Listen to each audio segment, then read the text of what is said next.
Alright, in this video, we are going to look at a hybrid surprise. Again, hybrid combined skills actually says the same thing. You're looking at a combination of skills. Again, you're looking at two sources. Okay, two sources here. So the first thing you do, you compare both sources. In this case here, later I will explain a little bit more when I look at the questions with you.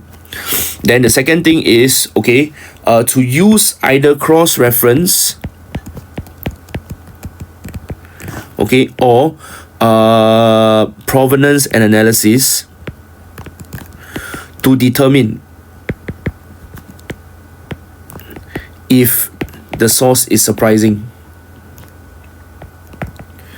Note that if you realize, right, note that you probably are good. You probably sound a bit shocked right now. You probably be, sure, why do you say that I use cross-reference and provenance, but this time I'm saying is to determine if the source is surprising or not? You didn't mention anything about reliability. Because let's be honest here, if you're asking a question on surprise, reliability actually doesn't play a part here. Because the cross-referencing in a normal reliability question, yes, you cross-refer to support in order to check the reliability. But in this case here, why am I doing a cross-reference? Is because I want to see whether or not another source says the same thing as what I say. Because if another source doesn't say the same thing I say, then it makes me surprised. Okay, you get it? Same thing here. In terms of the provenance, okay, if I want to look at whether or not it makes me surprised, it's not about checking the reliability. It's about looking at who said it. Is what he says something that is expected? If expected, then he says this before. I'm not surprised because as a government minister he will say all these kind of things, for example. Or I'm not surprised with what he says because as a teacher he will say something like this. Okay? Or I'm surprised because as a teacher he's supposed to say this, but he's saying that. I'm surprised because as a minister he should be saying this, but he's saying that. So that is basically how we should be looking at the provenance and cross-referencing when we're looking at surprise questions, not to find reliability. Alright, so just to clarify that. So as I mentioned earlier on, okay, these are the kind of questions that you can be asked in your hybrid surprise question. So, how far does source A make you surprised by source B? Or, having read source A, are you surprised by source B? Now, if you look at these two questions essentially are asking you the same thing. Okay? At the end of the day, right, remember, the main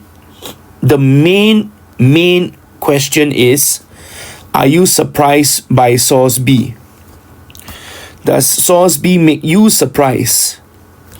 So at the end of the day, right, this is actually, I wouldn't dare to go to the extent of saying that it is the main source.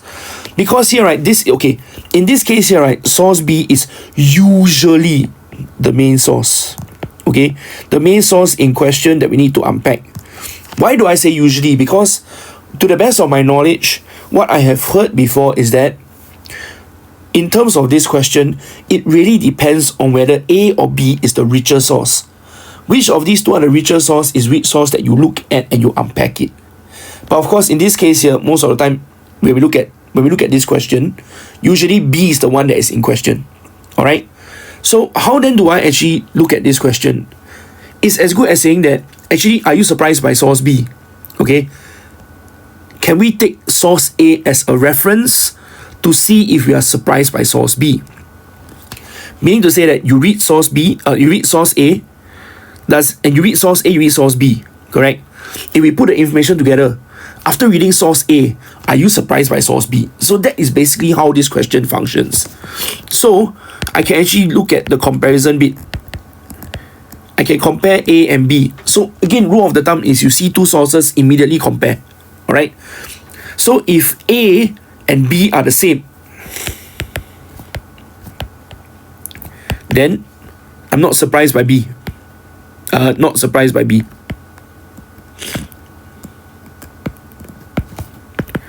Okay, of course, if they are different, then yes, surprised by B. Right? Then what I do next is, again, right, now I look at A and B, I look at them and yes, okay, I have already looked at A and B based on the comparison I have done. Okay, I can tell whether or not they're surprised or not surprised.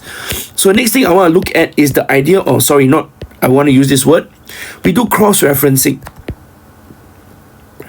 So I want to make sure. So it's like, this one is like to double check, like double check, like, okay, I'm going to do a cross-reference right now. A and B tells me one, if I compare A and B, it tells me one thing. But I want to look at this, I want to look at it from the another source perspective. If the source tells me the same thing as what B is telling me, then okay, yeah, I'm not surprised. Then if I look back at A, okay, regardless of whether or not what happens with A, I look at other source already. The other source also tells me that whatever I say is correct. So therefore, I'm not surprised. Or I look at other source, the other source tells me A is different. Therefore, I am surprised. So this is why you need to do cross-referencing. Of course, the third way to look at is look at the provenance. Like what I mentioned, is it expected of the person to say something like this? If it's expected, then, oh yeah, actually I'm not surprised. Like what I mentioned earlier on. Or as a minister, he's expected to say this. Yeah, he says it, so I'm not very surprised. Okay, or maybe for example, as a chairperson of this company, he's expected to say this. So because he said, actually I'm not surprised. Alright, so something along that line. So essentially, you're really just, as what we talked about, a normal surprise question. It's actually the same way you answer a normal surprise question. The only difference is that right now you actually have another source in a question, which is source A. That's the only difference. Okay, so here, how far does source A make you surprised by source B? So looking at B being the main source right now, right? So again, the same thing here. Okay, ASG is attractive, right? So, and then this one here also is the idea that, SG is attractive, right? So because of this, right, I'm not surprised by A and B. A does not make me surprised by B because the content is the same, right? But if we look at this idea of a minister here, the minister says good stuff about Singapore. So you look at source B, everything in source B says very good things about Singapore, right? All these things are very good. It talks about very, very attractive things, right, about Singapore. So it tells you that it's very attractive. But I'm not surprised because as a minister who is promoting tourism, he's expected to say good things about Singapore. Alright, so as a result of it, when I look at the provenance, I'm not surprised at all because whatever the minister is saying is what is expected of him to say.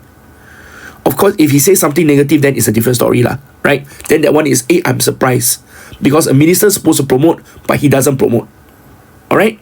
So in this respect, right, actually, the way that you answer a hybrid surprise question is also quite similar to the way that you answer a hybrid proof question.